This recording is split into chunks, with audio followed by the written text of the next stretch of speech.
Dharmesh, what can you tell us? Yeah, Teddy, I mean, it was the big question, wasn't it? Would Erik ten Hag stay or would he be sacked as Manchester United manager? Remember, he did maintain throughout all of the talks that he'd had with Sir Jim Ratcliffe and everyone at Ineos that he believed he would be the man to lead Manchester United forward. He still maintained that he was under contract until next summer at least, and he had no reason to believe that he wasn't going to be the Manchester United manager. And over the past couple of weeks, we know about this post-season review that Manchester United have conducted following that FA Cup final victory against Manchester City.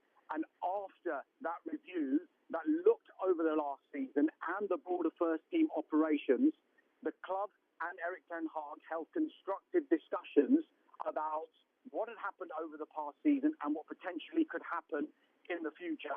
Now, Manchester United, it should be said here, considered all eventualities. Now, by that, they did speak to other managers. They did speak to representatives of other managers, for example, Thomas Tuchel, Kieran McKenna, Mauricio Pochettino as well. But the clear conclusion after that review and after all of those talks was that Erik ten Hag would remain as manager.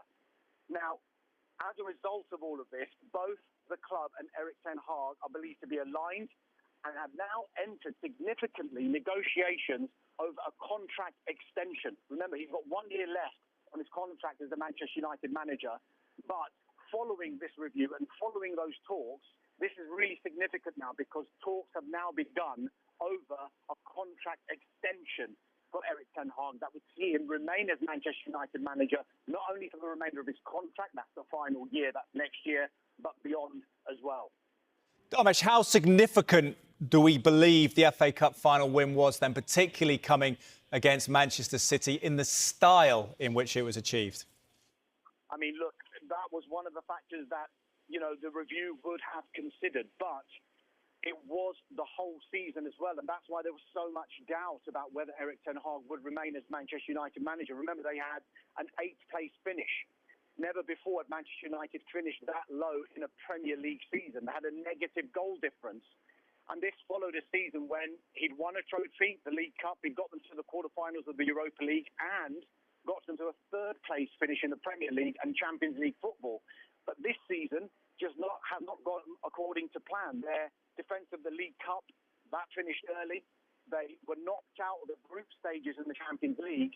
Such was the performance, the poor performance of the Champions League, that they finished bottom of that group and they were eliminated from Europe before Christmas. So that in itself would not help Erik ten Hag. But I think everything that was considered included potentially the injury situation that Manchester United and Erik ten Hag had to deal with as well. And I think all of those factors together, coupled with, because remember, they did consider all eventualities here, coupled with maybe not being able to find another manager that they believe would do a better job than Erik ten Hag, that is significant as well. And I think all of those factors put together has come to the conclusion that Erik ten Hag is the man to lead Manchester United forward for the remainder of his contract at least, because now we have a situation where the club and Erik ten Hag have entered into negotiations over a contract extension.